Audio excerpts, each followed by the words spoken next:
Bienvenidos al curso de programación en Python. En este vídeo vamos a ver qué son las variables y los tipos de datos simples que pueden ir asociados a ellas. Comenzaremos explicando qué es una variable. Una variable se puede definir como un espacio en memoria en el que guardamos datos de nuestro programa. Puede verse como una caja con un nombre para guardar información. Las variables, como su propio nombre indica, pueden cambiar el valor que almacenan en cualquier momento de la ejecución del programa. Para utilizar las variables, estas necesitan ser declaradas y definidas previamente. Para ello, debemos escribir el nombre de la variable, seguido del operador de asignación igual, y a continuación poner el valor que queremos almacenar en dicha variable. Para nombrar las variables, hay tres normas que debemos tener en cuenta. Las variables distinguen mayúsculas y minúsculas. Por ejemplo, no es la misma variable texto con T mayúscula que texto con T minúscula. El primer carácter del nombre de la variable debe ser una letra o un guión bajo. Por ejemplo, podemos llamar a una variable con el nombre añadir. Observe que comienza con una letra. Otro ejemplo podría ser guión bajo distancia, que comienza con un guión bajo. Es importante destacar que Python permite utilizar en los nombres de las variables caracteres propios del idioma del español, tales como ñ, las vocales con tilde o la U con diéresis. Por último, debemos tener en cuenta que solo se admiten caracteres alfanuméricos y guiones bajos para los nombres. A modo de ilustración, los nombres de tramo 2 y sección-3 solo contienen caracteres permitidos, por lo que son nombres aceptados. Tenga en cuenta que en esta última variable, si la escribimos sin tilde, es una variable diferente, porque las vocales acentuadas son caracteres diferentes a las vocales no acentuadas. Para terminar, vamos a ver algunos ejemplos de nombres erróneos para las variables. El primero comienza con un número y, por tanto, no es válido. El segundo tiene caracteres no permitidos, como el guión medio.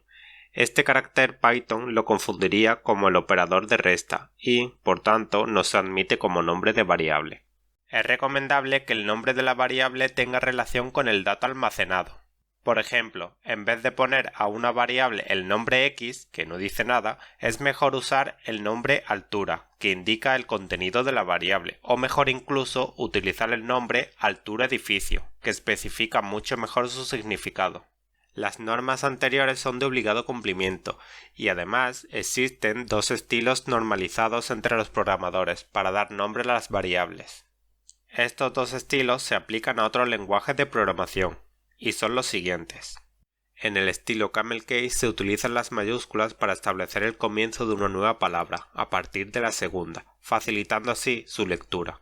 Por ejemplo, tenemos la variable nombre usuario. Como podemos ver, la primera letra se escribe en minúscula, la U de usuario se escribe en mayúscula, porque es otra palabra. Ciertamente, algunos programadores escriben la inicial en mayúscula. Por otro lado, tenemos el estilo Snake Case. Para este tipo de nomenclatura se utiliza todo el nombre en minúscula y se añade un guión bajo simulando un espacio. En este ejemplo vemos la variable nombre usuario, en la que todas las letras están en minúscula y se separan ambas palabras con un guión bajo. En Python existen unas palabras reservadas, que no son aceptadas como nombre para las variables. Las palabras reservadas en Python son estas que aparecen a la derecha.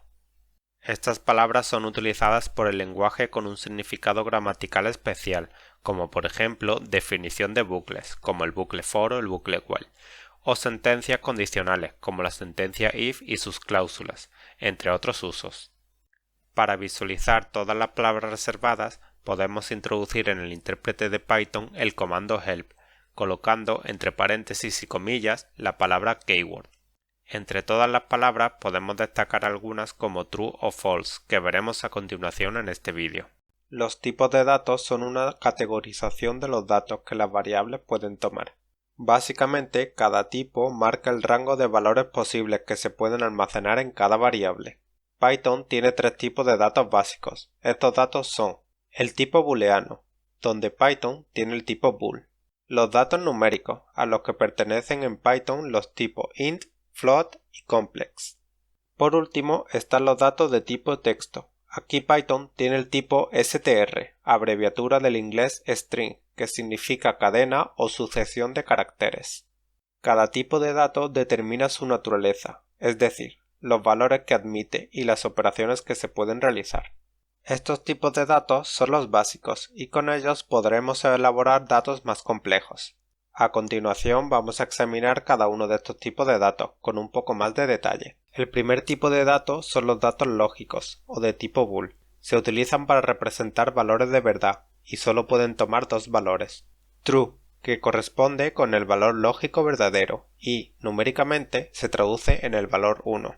False, corresponde con el valor lógico falso o de forma numérica con el 0.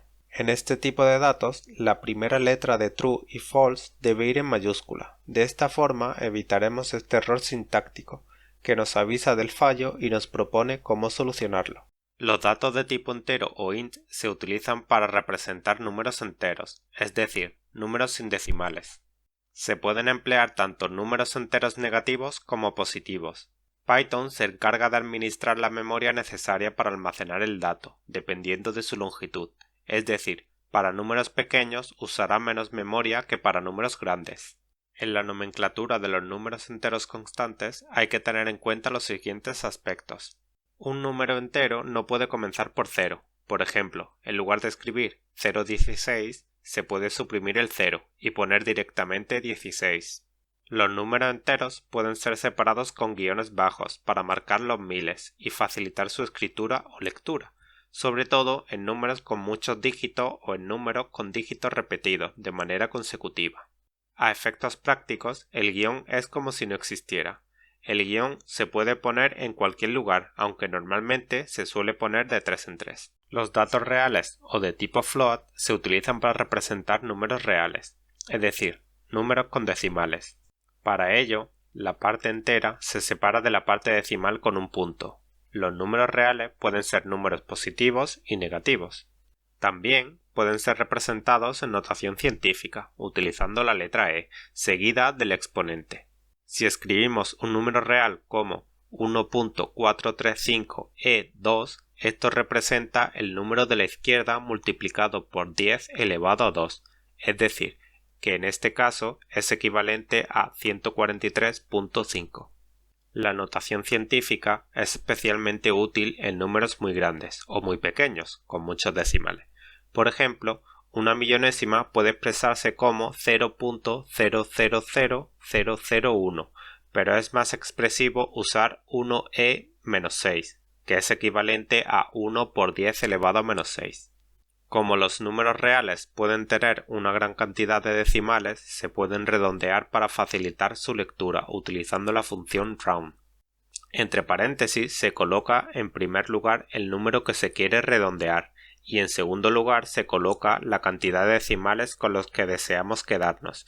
Si queremos redondear el número 3.2175 con dos decimales, obtendríamos como resultado 3.22. Los datos complejos o de tipo complex se utilizan para representar números complejos. Para representarlos se sigue la siguiente estructura. Se escribe la parte real, se coloca el signo de la parte imaginaria y después se escribe la parte imaginaria junto con la letra J. En una variable que se almacena un número complejo se puede separar la parte imaginaria de la parte real. Por ejemplo, definimos una variable llamada complejo y le asignamos el número complejo 1 más 3j, siguiendo la estructura mencionada anteriormente. Podemos acceder a la parte real utilizando el nombre de la variable, en este caso complejo, seguido de un punto y de la palabra real. De igual manera, para obtener el valor de la parte imaginaria, escribimos el nombre de la variable, seguido de punto y mag. Al obtener la parte imaginaria o real de un número complejo, el resultado siempre se expresa como un número real. Los datos de tipo texto se utilizan para representar caracteres. Para crear una cadena de texto, basta con poner el texto entre comillas simples o dobles. En la variable texto se ha almacenado la cadena de caracteres pienso, luego existo, con comillas dobles. En la variable lectura utilizamos comillas simples para almacenar otro texto. Otra forma de crear cadenas de texto es con triples comillas, dobles o simples. Este método permite escribir el texto en diferentes líneas, almacenando también el carácter de cambio de línea. En el ejemplo, la variable consejo almacena: si buscas resultados, salto de línea, distintos, no hagas, salto de línea, siempre lo mismo. La conversión de tipo se utiliza para convertir un valor que está asociado a un tipo de dato específico en cualquier otro tipo de dato. No se pueden realizar operaciones mezclando valores de distintos tipos, por tanto, la conversión de tipos es muy útil. Existen dos tipos de conversiones. Conversión implícita. Se producen las operaciones que implican números enteros, reales y lógicos, y no se indica explícitamente la conversión realizada. Por ejemplo, si tenemos la operación true más 9, obtenemos como resultado 10. Esto es debido a que en este caso el valor lógico true actúa como tipo entero, que al ser sumado con otro entero, en este caso el 9, obtenemos un número entero, el 10. Otro ejemplo es la suma de dos valores lógicos, como puede ser true y false. En este caso obtenemos como resultado 1, como entero, al igual que en el ejemplo anterior. Los valores lógicos, para poder sumarse, obtienen su valor numérico, de tipo entero, 1 y 0 respectivamente. Por último, se realiza la suma entre un entero, 10, y un número real, 2.5. El resultado que se obtiene es un número real. Observe que el tipo resultante de una expresión con varios tipos de datos es siempre el tipo más grande. La conversión explícita. El programador tiene la capacidad de especificar el tipo de dato final y la expresión o la variable que desea convertir. Por ejemplo, para convertir un valor lógico en una cadena de datos hay que escribir el tipo de dato final al que queremos convertir y entre paréntesis colocar el dato a convertir. Al colocar str estamos indicando que el tipo de dato final va a ser una cadena de texto y entre paréntesis indicamos que queremos convertir el valor lógico true. Como resultado obtenemos la cadena de caracteres true. De igual manera, si queremos convertir un número real en un número entero, obtenemos como resultado el mismo número, pero omitiendo la parte decimal. Observe que no redondea, sino que trunca el resultado, eliminando todos los decimales. Aquí termina el vídeo sobre variables y tipos de datos. Aunque esto no es todo, ya que en el próximo vídeo veremos los tipos de operadores que existen en Python. Estos operadores permiten operar con los tipos de datos, así que si quieres saber más te invito a ver el siguiente vídeo.